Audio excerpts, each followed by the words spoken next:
discuss something very important, and I think this is the most important question right now in the world.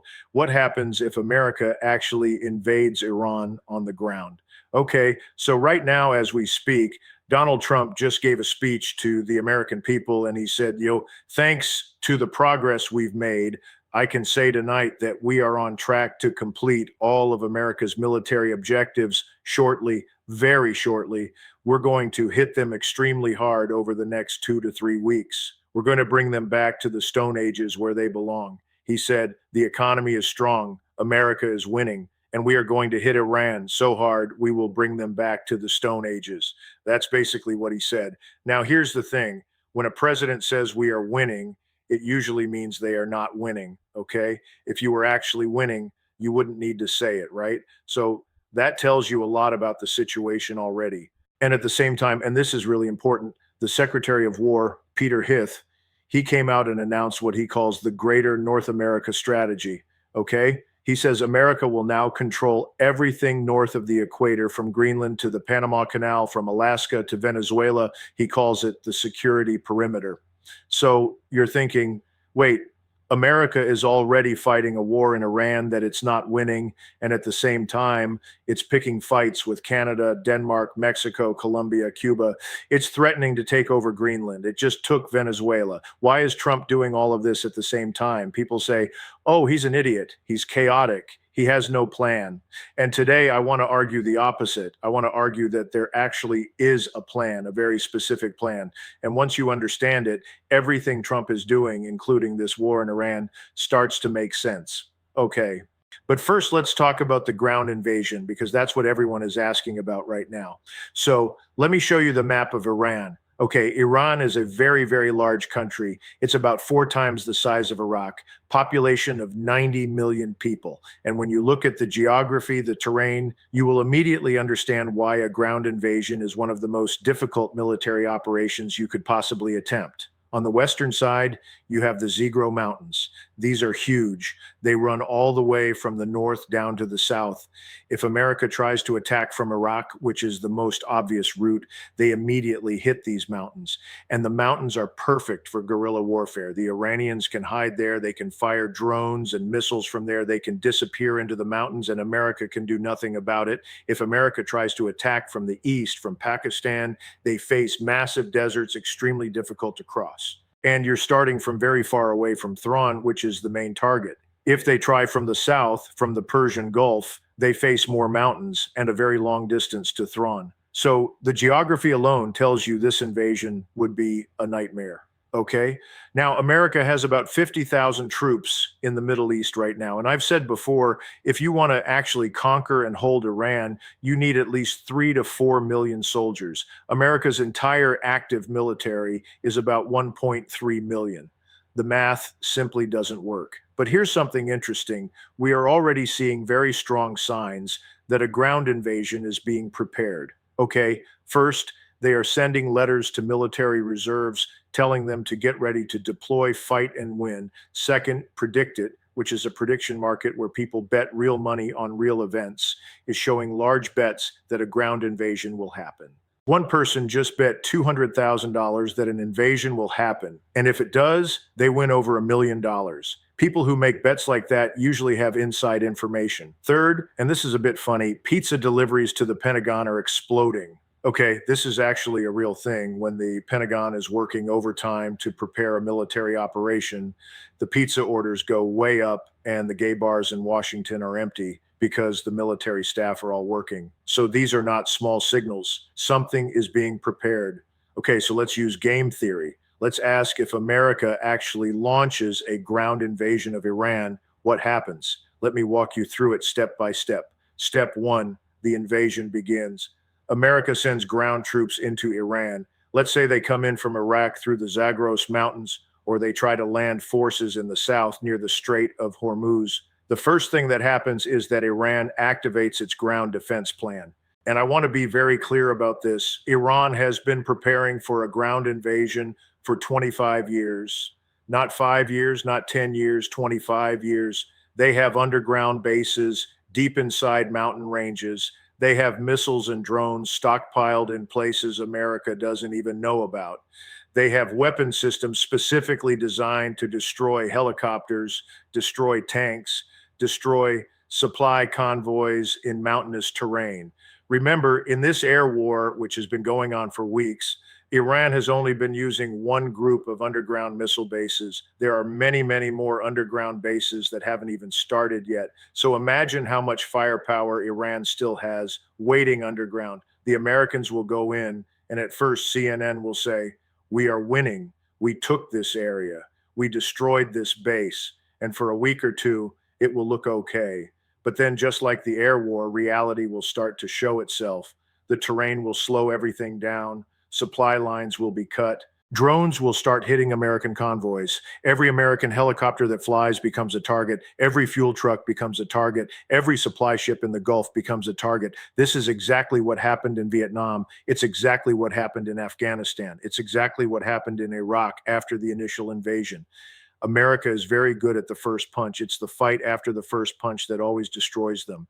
And Iran has specifically studied this for 25 years. They have been studying American military strategy in Vietnam, in Iraq, in Afghanistan. And they have built their entire defense plan around the weaknesses they found. Step two, the economic collapse begins. Okay, now this is the part most people are not thinking about carefully enough. When the ground invasion starts, what do you think Iran does with the Strait of Hormuz? They mine it. They destroy tankers. They hit GCC oil installations simultaneously. They've already said their goal is to push oil to $200 a barrel. Right now, it's around $100, so they push it to $200. But it's not just oil. Let me show you what actually comes through the Strait of Hormuz, because most people think it's just oil and gas, but it's much more than that. Phosphate comes through ammonium, sulfur, urea. Do you know what these are? These are the basic ingredients for fertilizers, okay?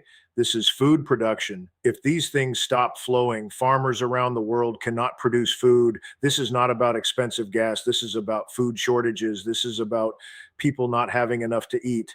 Also, and this surprised me when I first looked at this, helium and sulfuric acid come through the Strait of Hormuz, and these are critical for making semiconductors. Semiconductors are what power everything, your phone, your computer, AI. If the flow of these materials stops, semiconductor production slows down globally. And that means the AI industry, which is propping up the entire American stock market right now, starts to collapse. JP Morgan has already said that by mid-April, the world could run out of oil if this continues. Think about that. The world's largest bank is saying we could run out of oil, not in 5 years, in weeks. So when ground troops go in and Iran escalates fully, you get $200 oil, food shortages, semiconductor shortages, and the global economy goes into a depression, not a recession, a depression. Step three, the American empire loses its foundation, okay? This is the deepest part of the analysis, and I want to explain this carefully because it's not obvious.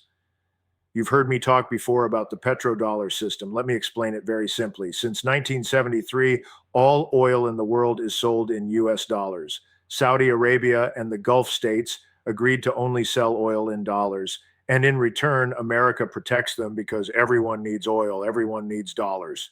This creates permanent global demand for the American dollar. This is how America finances its $39 trillion debt. As long as the world needs dollars to buy oil, America can keep borrowing money and keep its economy going. It's a Ponzi scheme, but it works as long as the Gulf states are stable and keep selling oil in dollars. Now, who owns the most American debt? Japan, China, Taiwan, Singapore, Hong Kong, India, and Europe. Basically Asia and Europe. And where do Asia and Europe get their oil from?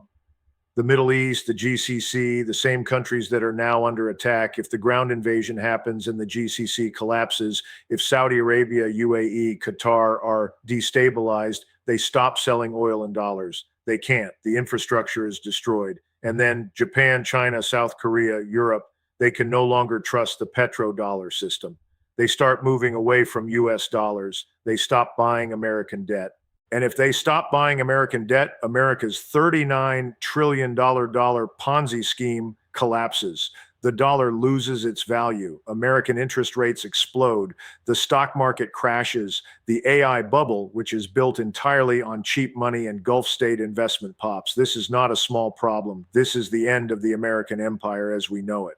Okay, so now I want to do something fun. I want to put on my thinking cap. Okay, because you're probably thinking this is all a disaster for America. Trump is an idiot. He has no idea what he's doing.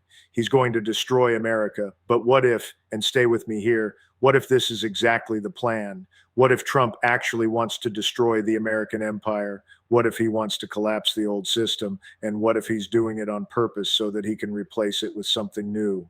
I know this sounds crazy, but let's use game theory. Let's follow the logic. Okay, so look at this. When the Strait of Hormuz is closed, when the GCC collapses, when Middle Eastern oil stops flowing, who benefits? The world still needs oil. It still needs food. It still needs energy. It doesn't just disappear. It has to come from somewhere else. And where is the somewhere else? North America. Okay, the United States has a lot of oil. Canada has enormous oil reserves. Trump just took Venezuela, which has the world's largest proven oil reserves. Mexico is right there. Also, food. The United States produces massive amounts of food. Canada produces massive amounts of food. Ukraine and Russia produce a lot of the world's grain. And America is trying to end that war too. Also, fertilizer. If the Middle East fertilizer supply is cut off, where does Europe and Asia go? They go to North America for nitrogen. They go to North America for food. So America starts a stupid war in the Middle East that it can't win. The Middle East collapses, and suddenly Europe, Japan, South Korea, India, China, they all become much more dependent on North America for energy, for food, for fertilizer. America loses the war, but America wins the resource game. Does that make sense? Okay, let's go deeper now. Why does Trump need all of North America? Why is he threatening Canada, taking Venezuela, fighting over Greenland, threatening Mexico? Because he's building a fortress. Okay, Peter Hegg called it Greater North America. I call it the Technate. It's a self-sufficient economic bloc.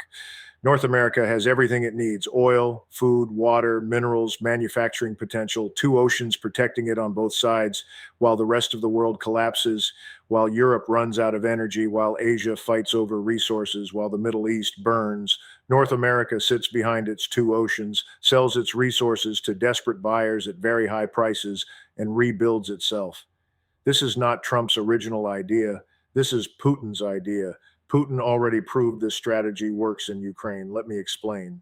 Russia started this slow grinding war in Ukraine, and everyone said Russia is losing. The economy is suffering. The soldiers are dying. What is Putin thinking? But look at what actually happened to the Russian economy since the war started. Industrial production went up. Military manufacturing went up massively. Russia started making its own drones. It used to import them from Iran.